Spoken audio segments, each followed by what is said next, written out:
So we are here studying the scripture, and this is our diagram that you know so well now. We are looking at the story of the whole Bible. So let's read Genesis chapter 1 verses 26 to 28. Genesis chapter 1 verses 26 to 28. And God said, "Let us make man in our image after our likeness, and let them have dominion over the fish of the sea, and over the fowl of the air, and over the cattle, and over all the earth, and over every creeping thing that creepeth upon the earth." So God created man in his own image.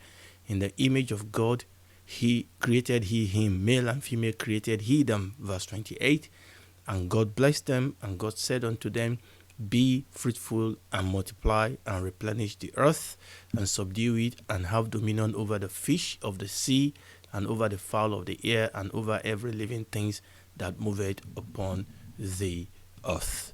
Okay, we have read that scripture over and over and over again. So where we ended, we have looked at two things in this portion of the scripture that we have read that are closely associated with man being created in the image of God. Two things that we've seen in this portion of the scripture, that the image of God in humanity is closely associated with, but they are not themselves that image. So we've looked at that. The first thing we saw is that God created humanity, male and female. And you can see those two where we read. Let's put that back again on the screen. The Bible says, immediately God said in verse 27, "So God created man in his own image. In the image of God created in him, male and female created he them." So the first thing that is associated with humanity being created in the image of God is the fact that humanity was created male and female. This is closely associated with humanity being created in the image of God. That's the first association, but this in itself is not the image of God. The man and the woman were equally created in the image of God, and they are also the image of God together. But their sexuality does not define the content of the image of God. So that is the first thing that we have looked at that is closely associated with man being created in the image of God.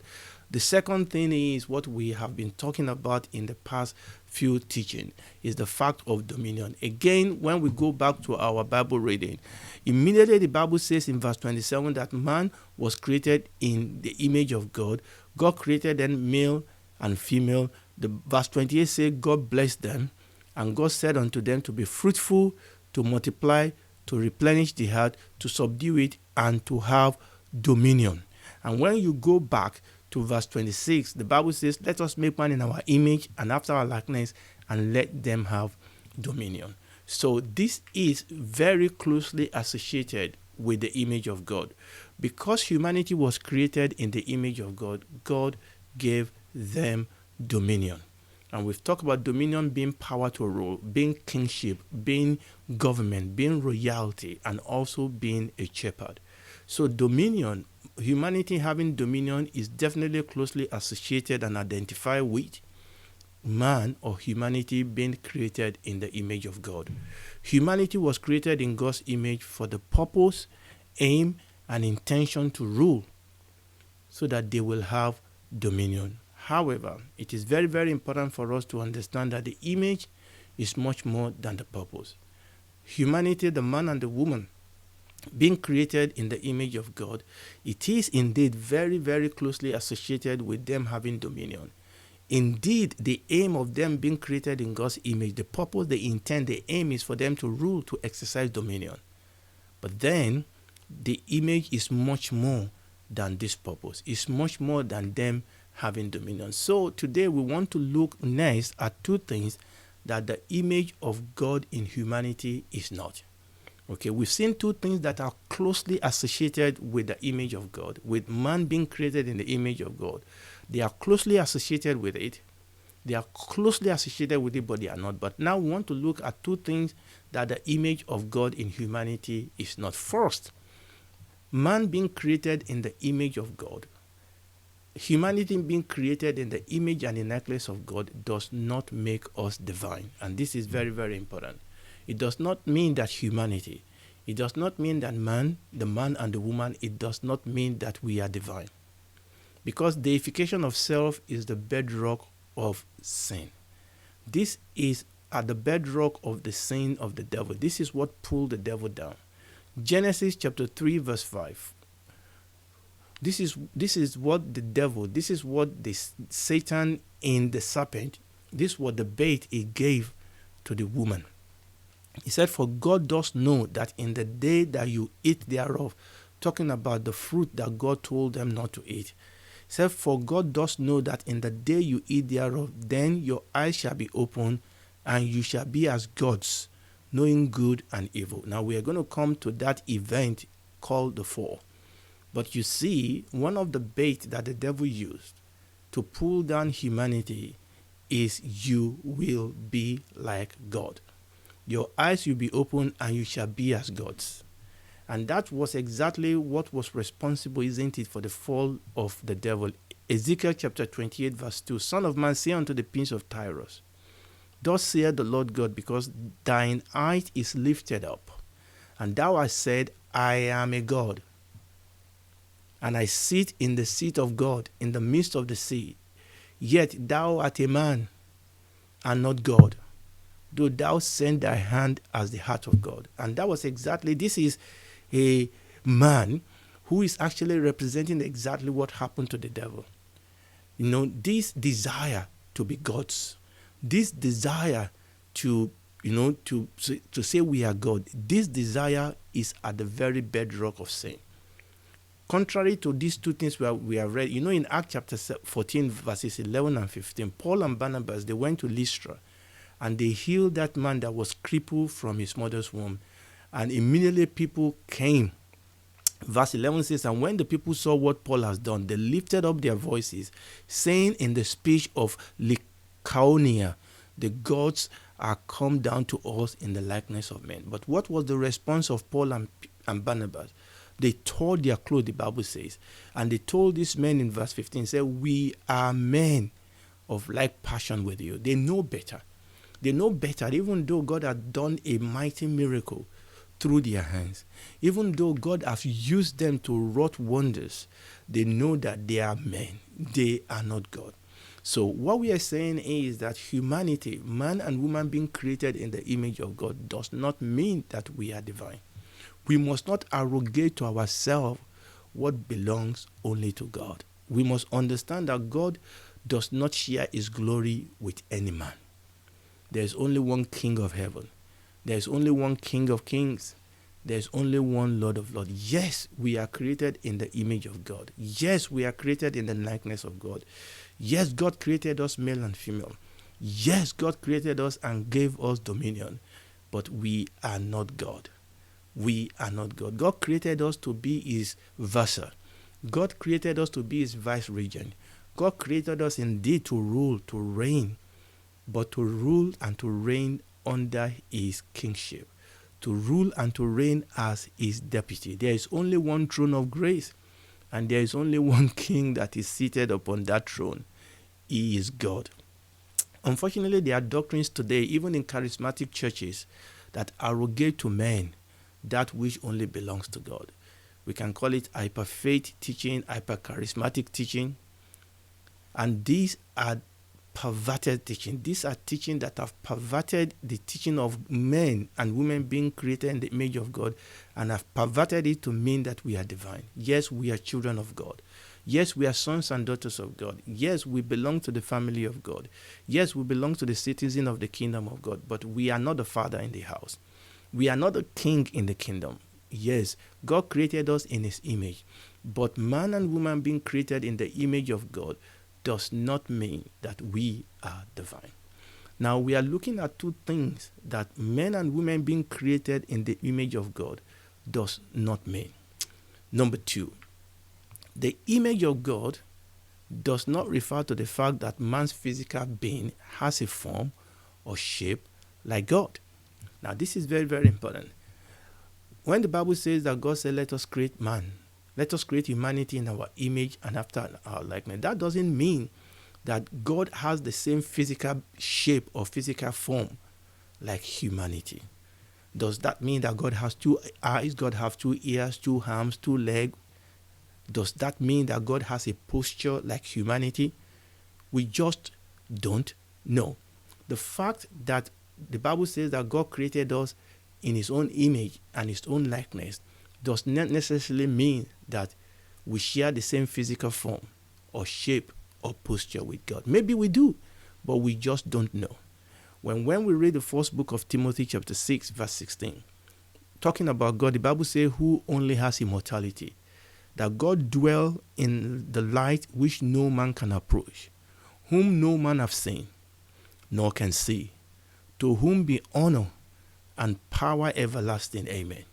So the Bible says that we have never seen God before. No man has seen God in the raw power, in his raw power. You know, sometimes we say, I can see the sun. No, we have not seen the sun in his raw glory, in the strength of his glory. And it's the same thing with God. Now, God became man and we saw his glory in the face of the Lord Jesus Christ. He veiled himself in flesh. But the Bible tells us in this 1 Timothy chapter 6 verse 16 that God dwells in the light that no man can approach, that no man have seen him and no man can see him. To him be honor and power everlasting. Praise the Lord. And the Bible says no man has seen God at any time in John chapter 1. But the Son who dwell in the bosom of the Father, he has revealed him. So the fact is that no man has seen God at any time. And the Bible tells us in John chapter 4, verse 24, that God is spirit. And they that worship him must worship him in spirit and in truth. God is spirit. God is not physical. Like the Lord Jesus told his disciple when he resurrected from the dead in Luke chapter 24, verse 39. He said, behold my hand and my feet, that it is I myself. Handle me and see, for a spirit has not flesh and bone as you see me have. God is spirit. God does not have flesh and bone. Okay, we don't know the form of God. Okay, so when we are talking about the fact that God created humanity in his own image and after his own likeness, we are not necessarily talking about our physical form or our physical being or our posture. Why then is God spoken about as one who has eyes and hands and ears and so on? Why? Why then is God spoken of as one who has eyes and hands and ears and so on? The technical terms that this expression is what is called anthropomorphism. Anthropomorphism. And that simply means forms of man.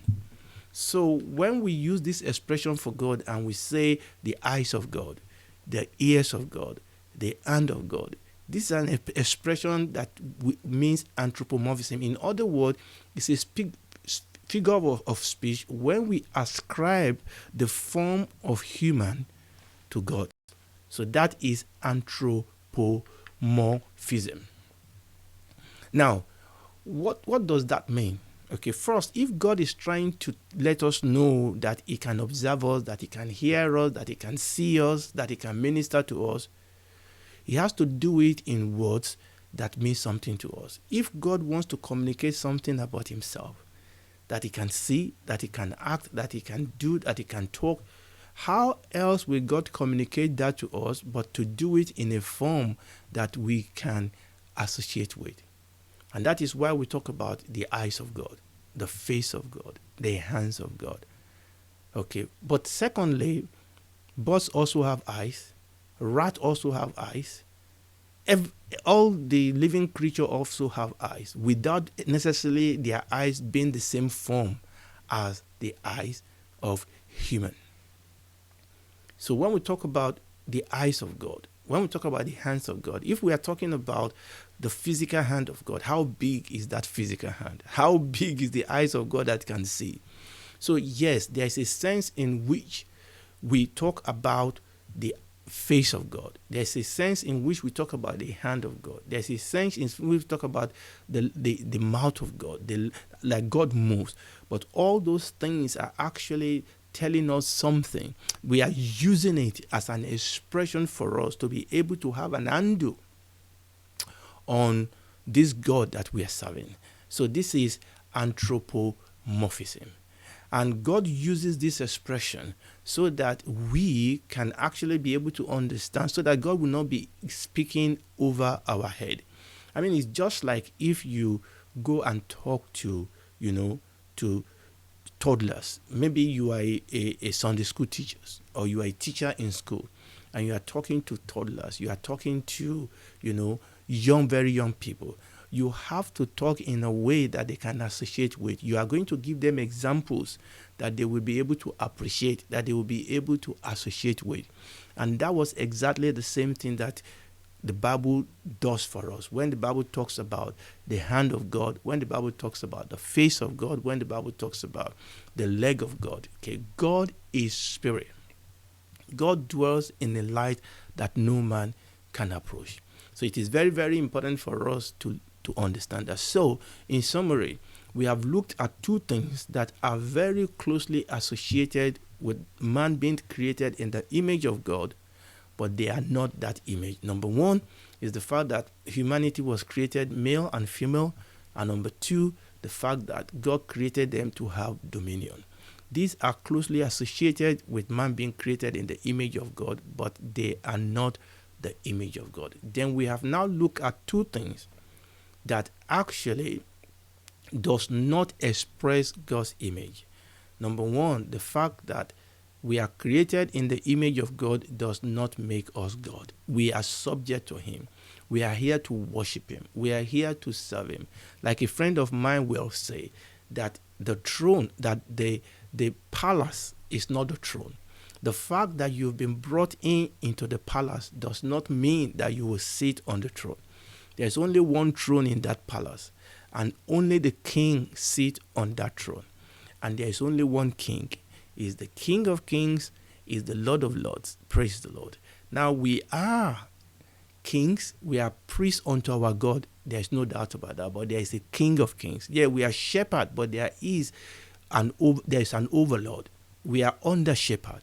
We are kings, but we are deputy kings. And we need to understand that. And we need to understand that this God is mighty in praise, that is full of awe, that this God is full of power. This God is full of glory. We need to understand that. We cannot afford to be careless in His presence. We cannot afford to allow, some people, English people say familiarity breeds contempt. We need to understand our God is an awesome God. He reigns, He rules. And the fact that we only reign by His authority, we only rule by His grace, we only reign by the authority that He has given us. So being created in the image of God does not necessarily make us divine. Then the second thing is that the fact that we are created in the image of God is not talking about our physical form. Okay, it's not talking about our physical form, that, we have 2 eyes because God have 2 eyes, we have 2 hands and 10 fingers because God have 10 fingers. We don't know, because God dwells in a light that no man has approached and no man can approach. Now we then need to look and ask ourselves, so then, what exactly is this image of God in humanity?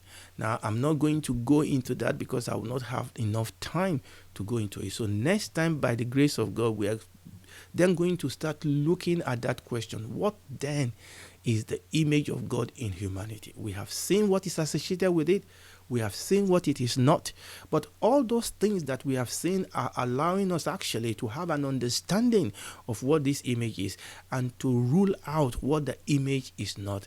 And that will help us to then be able to focus on what this image is. Praise the Lord. And if you are listening to me today and you have not received Jesus Christ as your Lord and Savior, I want you to know that God loves you. For God so loved the world that He gave His only begotten Son, that whosoever believes in Him will not perish, but have everlasting life. There is no other name that is given among men whereby we can be saved.